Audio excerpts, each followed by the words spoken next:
Новия завет, Евангелие от Йоанна, глава 8.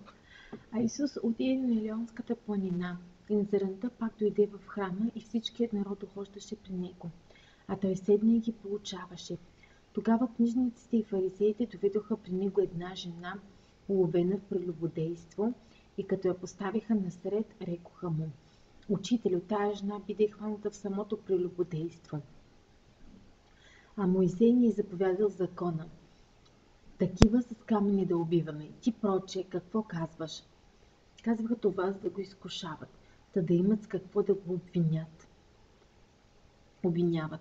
А Исус се наведе надолу и пишеше с пръст по земята, без да обръща на тях внимание.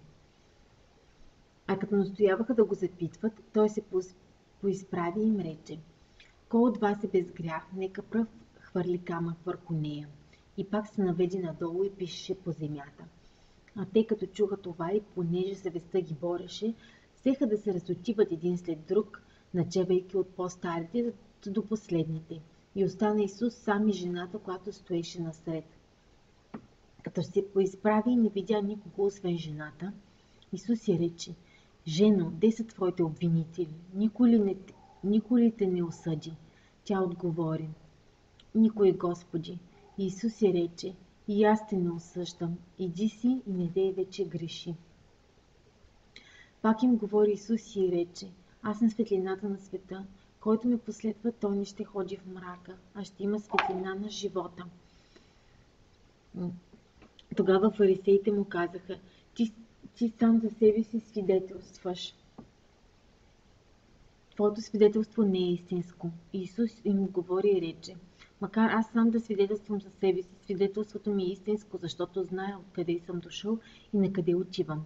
А вие не знаете откъде съм дошъл и на къде отивам. Вие съдите по плът, аз не съдя никого. Но и ако съдя, съдът ми е истински, защото сам не съм, но аз и Отец, който ме е пратил. А в закона ви е писано, че свидетелството на двама човеци е истинско. Аз съм, който свидетелствам за себе си, и Отец, който ме е пратил, свидетелства за мене. Тогава му рекоха: Де е твоят Отец?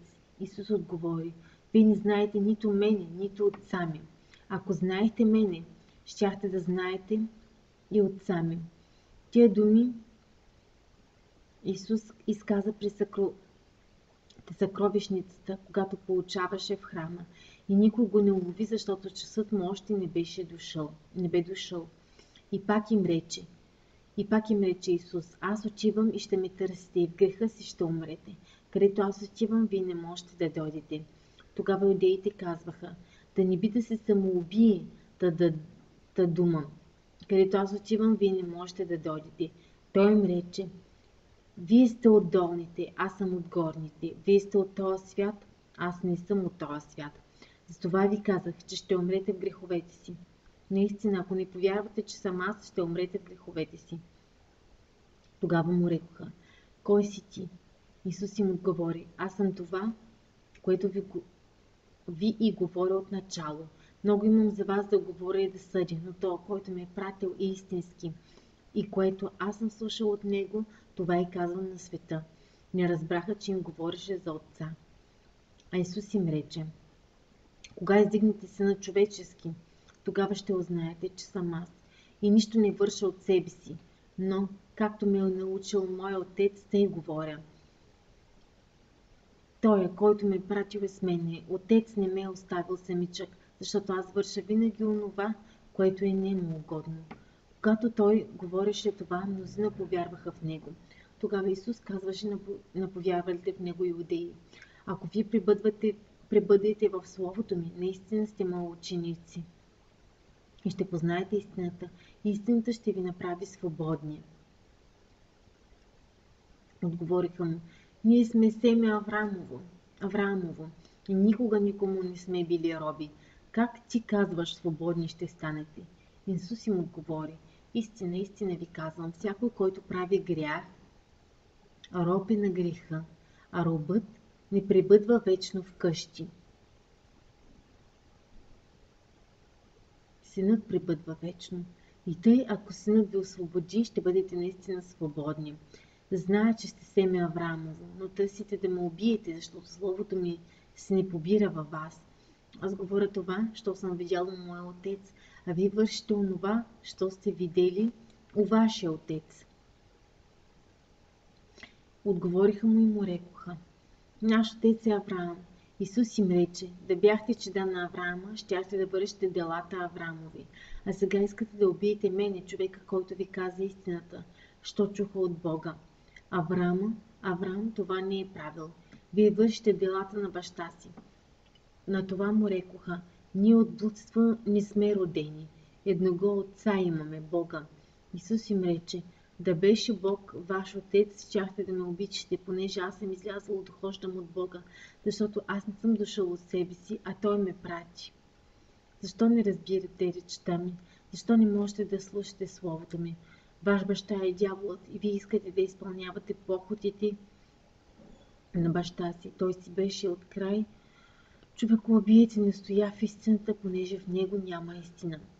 Кога говори лъжа, своето говори, защото е лъжец и баща на лъжата. А понеже аз говоря истината, не ми вярвате. Кой от вас ще ме укори за грях? Ако пък говоря истина, защо ми не вярвате? Който е от Бога, той слуша Божиите думи. Вие за това не слушате, защото не сте от Бога. Но това иудеите му отговориха и рекоха: Не казваме ли ние право, че ти си самарянин, а и в тебе има бяс? Исус отговори: В мене бяс няма, но почитам отца си, а вие ме безчестите. А аз не търся моята слава, има друг, който я търси и съди. Истина ви казвам, който спази словото ми, няма да види смърт вовеки. Тогава иудеите му рекоха: Сега разбрахме, че в тебе има бяс. Авраам умря, пророците също, а ти казваш: Който спази словото ми, няма да вкуси смърт вовеки. Нима ти си по-голям от отца ни Авраама, който умря, и пророците умряха. На какъв се правиш ти? Исус отговори: Ако аз се славя сам, славата ми е нищо. Моят отец е, който ме прославя и за когото вие казвате, че е ваш Бог. Но го не познахте, пък аз го зная. И ако кажа, че го не познавам, ще бъда като вас лъжец, но аз го зная, пазя словото му. Авраам, вашия баща, би се зарадвал да види моя ден. И видя и се възрадва. На това иудеите му рекоха: Нямаш още 50 години и си видял Авраама. Исус им рече: Истина ви казвам, преди Авраам да е бил, аз съм. Тогава взеха камъни, за да хвърлят върху му. Но Исус се скри и излезе от храма, като мина пресред тях и така си отиде.